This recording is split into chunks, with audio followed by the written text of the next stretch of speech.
Estimados profesionales del derecho, buenos días, buenas tardes o buenas noches, dependiendo del horario en que estén viendo este video como parte de su programa de formación jurídica. Jehová cumplirá su propósito en mí. Jehová cumplirá su propósito en ti. Y que esto te llene de muchísima alegría porque hay tantas cosas, pero tantas bendiciones que están reservadas para ti, que están reservadas para mí, que nos van a sobrar, nos van a faltar manos para recibirlas de parte del Padre. Por eso es que debemos hoy en día estar sumamente contentos y felices, porque Jehová va a cumplir su propósito. Cada uno de nosotros tiene un propósito que fue ya escrito de la mano poderosa de Jesucristo. Mis hermanos, entonces Dios les bendiga. Continuamos con este proceso de formación académica de orden jurídico, el cual versa sobre el sobreseimiento como causa, como acto conclusivo penal. En este orden de ideas vamos a hablar, o les voy a hablar sobre las causales que hacen procedente el sobreseimiento. Para ello te pido que rápidamente ubiques tu constitución, tu carta social, tu contrato social, tu código orgánico procesal penal, porque van a ser herramientas fundamentales para este proceso de enseñanza y aprendizaje que hoy en día puedes tener en tus manos y puedes apropiarte de ella, claro está. ¿De qué te voy a hablar en esta oportunidad? Te voy a hablar sobre cuándo el imputado no es típico. Recuerda, causas o causales para la solicitud del sobreseimiento. Cuando concurre una causa de justificación, cuando ocurre una causa de inculpabilidad, cuando ocurre una causa de no imputabilidad. Sobre esos cuatro temas te voy a hablar y vamos a desarrollar con muchísima amplitud. En este sentido, pendiente abogado, alerta, es hora ya de despertarse. ¿Cuáles son las causales? Si te ubicas rápidamente el Código Orgánico Procesal Penal, siempre lo voy a tener a la mano y te lo voy a mostrar, este que está acá, vigente del año 2009. En su articulado número 300 me establece lo siguiente, que el sobreseimiento, procede solamente cuando el hecho, objeto del proceso, no se realizó o no puede atribuírsele al imputado o imputada. Yo te voy a hablar más adelante de cada uno de estos numerales a los fines de poder adentrarnos de forma particular en cada uno de ellos. Cuando el hecho imputado no es típico o concurre una causa de justificación, inculpabilidad o de no punibilidad. Cuando la acción penal se ha extinguido o resulta acreditada la cosa juzgada, en este sentido de parte del juzgador. Cuando, a pesar de la falta de certeza, no existe razonablemente la posibilidad de incorporar nuevos datos a la investigación y no hayan bases para solicitar fundadamente el enjuiciamiento del imputado o imputada, cuando así lo establezca expresamente el código. En este orden de ideas, estimados profesionales, te pido que abras tus oídos y tu entendimiento esté, por supuesto, abrazado por la sabiduría de Cristo. Estas causales no son únicas. Ojo, estas causales no son únicas. Quiere decir esto que usted como abogado defensor puede no solamente emplear, sino que puede construir de acuerdo a la realidad de los hechos, de acuerdo a la perspectiva de la teoría del caso que usted en su momento desarrolló, que usted develó, que usted mostró, las que hacen procedente en el derecho del sobreseimiento. Usted puede construirla. Por eso es que les reitero que estas son causales que no son únicas. Estamos muy dados al desarrollo y a la construcción, a la arquitectura del derecho, a la construcción del derecho. Ahora bien, cuando el hecho objeto del proceso no se realizó o no puede atribuírsele al imputado, es decir, a su cliente, a su representado, no se le puede atribuir la comisión de ese hecho punible, motivo por el cual usted deberá versar su trabajo en demostrar la ausencia de responsabilidad penal de su cliente. Cuando existe inexistencia de un elemento fáctico. Bueno, esto es sumamente importante destacarlo porque para haber llegado a la solicitud de un sobreseimiento, lógicamente ya debieron haberse transitado por algunas instancias del proceso y por supuesto usted ya debió haber manifestado, ya debió haber expresado, ya usted debió haber develado su teoría del caso a favor de su cliente. Entonces, el hecho fáctico representa un elemento fundamental y forma parte de la estructura de la teoría del caso. El hecho fáctico del proceso no se realizó. Esto es equivalente, por supuesto, a aceptar definitivamente que la conceptualización fáctica en la cual se apoyó el elemento objeto de la imputación no se realizó, no se materializó en el mundo exterior, sea como hecho consumado, tentado o frustrado. Es decir, no existió la comisión del hecho punible. Cuando el hecho del proceso no puede atribuirse al imputado, muchísimo cuidado con esto. Cuando el hecho, porque que hay frases que hay que tener en cuenta que deben explorarse a profundidad. La primera de ellas, cuando existe inexistencia, que valga la expresión, del elemento fáctico. Ahora, cuando el hecho del proceso no puede atribuirse al imputado. Bueno, este supuesto comprende todas aquellas circunstancias, todas aquellas situaciones coyunturales en las cuales no se puede atribuírsele al imputado de orden jurídico o de orden fáctico la comisión del hecho punible o el hecho investigado. Es decir, que al imputado no puede considerársele como autor de ese hecho. Otra, cuando el hecho imputado no es típico. Cuando el hecho imputado no es típico. O cuando concurre una causa de justificación, de inculpabilidad o de no punibilidad. Cuando el hecho causado no es típico. Bueno, se dice de esta manera, o se dice que el hecho imputado no es típico cuando este último no es subsumible o no resulta totalmente encuadrable dentro del tipo penal, es decir, no se encuentran estipulados dentro del código, no se encuentra estipulado como delito en el código orgánico, en el código penal o en las normas complementarias que de orden penal apoyan el trabajo del juzgador. Cuando ocurre una causa de justificación, es decir, cuando hay ausencia de juridicidad. Bueno, debes tener en cuenta, o se debe tener en cuenta, que las causas de justificación, llamadas también causas de ausencia de juridicidad, constituyen en esencia el aspecto negativo de la antijuridicidad. Bueno, dentro de esta noción quedan comprendidas la legítima defensa, el estado de necesidad, el cumplimiento de un deber, el ejercicio legítimo de un derecho, el ejercicio legítimo de un oficio, el ejercicio legítimo de un cargo y por supuesto la omisión justificada prevista en el artículo 73 del Código Orgánico Procesal.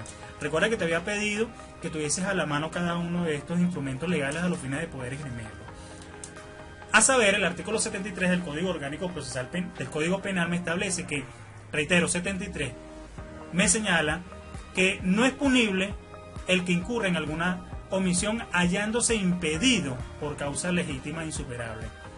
Esto es una causal que no se encuentra establecida en el Código Orgánico Procesal Penal, específicamente en el articulado 300, y es por ello que le decía con anterioridad que esas causales no son únicas, pueden construirse varias de acuerdo a las perspectivas que su persona tenga sobre la causa penal.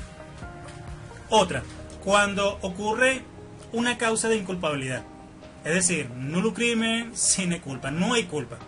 No hay manera de generar un estado de inculpabilidad. Dentro de los elementos del delito se encuentra la culpabilidad. Yo les sugiero abiertamente que tengan presente la lectura de este libro, La Teoría General del Derecho, escrito por el doctor Francisco Muñoz Conde. Es espléndido. Aquí me establece los diferentes tipos, me establece la estructura del delito, tales como la culpabilidad, la imputabilidad, el dolo, la punibilidad, entre otros. Cuando hablamos de inculpabilidad, es decir, cuando no ocurre una causa de inculpabilidad, dentro de los elementos del delito se encuentra esta, en la cual se fundamenta la reprochabilidad de la conducta antijurídica. Es decir, hay una acción, hay una queja.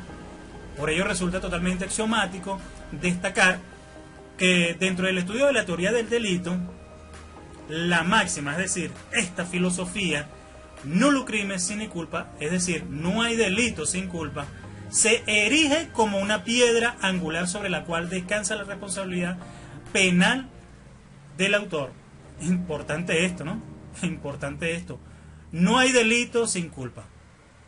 Y para que haya culpa debe haber alguien que haya cometido o que haya alguien que haya participado en la comisión del hecho punible. El nullo crimen sine culpa, es decir, las causas de inculpabilidad penal, son todas aquellas que excluyen la culpabilidad y, consecuencialmente, el delito y la responsabilidad penal, que supuestamente se encuentra sobre las espaldas de nuestro defendido, impidiendo lógicamente que se reproche a una persona física e imputable el hecho punible, cuya autoría o participación se le atribuye.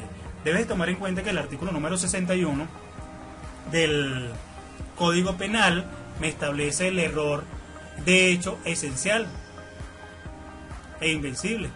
¿Qué quiere decir esto? Ya te lo voy a explicar. El artículo 65 también del Código Penal me establece la obediencia legítima y debida. El primero de ellos, el 61, vean lo siguiente, escucha. Nadie puede ser castigado como reo de delito no habiendo tenido intención de realizar el hecho que lo constituye, excepto cuando la ley se lo atribuye como consecuencia de su acción o omisión. El artículo 65 del mismo código, es decir, el Código Penal, me establece que el que obra en virtud de obediencia legítima y debida, en este caso, si el hecho ejecutado constituye delito o falta, la pena correspondiente se le impondrá al que resultare haber dado orden ilegal. ¿Se dan cuenta el porqué y la reiteratividad de afirmar que las causales o la procedencia para la solicitud del decreto de sobreseimiento no son las únicas establecidas en el Código Orgánico Procesal Penal? Existen otras. El mismo Código Penal me establece una variedad de hechos que de forma complementaria me permiten a mí como abogado defensor poder solicitar y emplear esta figura procesal y hacérsela llegar directamente al ciudadano juez de control o de juicio para que este genere el auto de decreto de sobreseimiento. Cuando concurre una causa de no punabilidad, óigase, de no punibilidad, se entiende por causa de no punabilidad aquellas situaciones jurídicas que impiden que se aplique a una persona que se haya perpetrado un delito la pena prevista en la ley sustantiva, por razones expresamente en la ley. Si no hay personas, si no hay autor presunto del hecho punible, no puede haber pena. Volvemos al principio anterior, nulo crimen sin la culpa. No hay delito sin culpa. Aquí les muestro la teoría del delito. Por supuesto, en el derecho penal todo esto es jurisprudencia, todo esto es doctrina, todo esto es argumentación, ciencia jurídica desarrollada en el ambiente o en los ambientes universitarios. Todo derecho penal incluye conducta, en toda conducta hay acción y omisión. En toda conducta pueden presentarse la tipicidad, la antijuricidad, la reprochabilidad, la punibilidad. Cuando hablamos de los delitos, claro está. Ahora bien, otra de las causales cuando la acción penal se ha extinguido o resulta acreditada la cosa juzgada. Aquí juega una participación importante el ciudadano juez de control o el juez de juicio. En este sentido, la extinción de la acción penal. Pero ¿cuáles son las causas de extinción de la acción penal? ¿Qué las produce? ¿Qué las provoca? ¿Quién las pide? Bueno, son causales de extinción penal, las causas de extinción de la acción penal, la muerte del imputado o de la imputada, la amnistía, el desistimiento o el abandono de la acusación privada, el pago máximo de la multa, previa por supuesto admisión del hecho, la aplicación de un criterio de oportunidad de los supuestos y formas previstos en el Código Orgánico Procesal Penal, el cumplimiento de las obligaciones, de las distintas obligaciones establecidas por el ciudadano juez, lo prescrito, claro está, salvo todo lo anterior, debe estar totalmente prescrito, salvo que el imputado o la imputada renuncie a ella, o se encuentre evadido, o se encuentre prófugo de la justicia por alguno de los delitos señalados en la última parte del artículo 43 del Código Orgánico Procesal Penal. Cuando hablamos de la muerte del imputado, el cual se encuentra establecida en el artículo 182 del Código Orgánico Procesal Penal, bueno, salvo previsión expresa, en contrario de la ley, se podrán probar todos los hechos y circunstancias de interés para la correcta resolución del caso. Y por supuesto por cualquier medio de prueba, incorporándose conforme a las disposiciones de este código y que no esté expresamente prohibido por la ley. Todo esto debe regirse, muchachos, todo esto debe regirse por la norma jurídica. El artículo 182 del Código Orgánico Procesal es bastante claro, a pesar de tener cierto grado de sustantividad con respecto a la profundidad de lo que quiso decir el legislador, de poder establecerlo con claridad. Entonces, esto incluso debe estipularse como un medio de prueba. La muerte del imputado es causa suficiente para el sobreseimiento de la causa. Cuando hablamos de la amnistía que se encuentra establecida en el artículo 187 de la Constitución de la República Bolivariana de Venezuela, bueno, Corresponde a la Asamblea Nacional decretar la amnistía. No es una facultad establecida o que se encuentre en las manos propiamente del director del proceso de la jurisdicción judicial penal. Hablar del desistimiento o abandono de la acusación privada en los delitos de instancia de la parte agraviada. Bueno, cuando hablamos de la parte agraviada es claro esta causal, ¿no? Cuando ésta desiste o cuando ésta abandona. Y está claramente pronunciado en el artículo 391 del Código Orgánico Procesal Penal, que establece que no podrá procederse a juicio respecto de delitos de acción dependiente de acción o instancia de parte agregada, sino mediante la acusación. Y es esta parte quien podrá desistir, y es esta parte quien podrá abandonar la acusación privada, y esto pone fin al proceso. Cuando se han cumplido el pago del máximo de la multa, claro está, ya se lo había comentado, previa admisión del hecho, en todos aquellos hechos punibles que se tengan asignado o que se haya asignado, ¿no?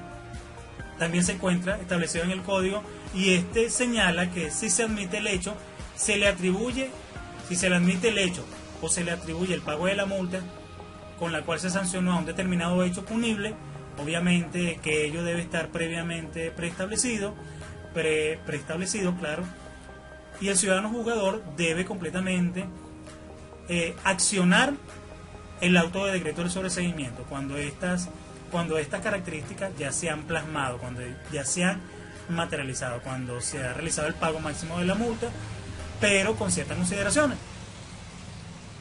Antes de ello ya debe haberse realizado la admisión del hecho punible.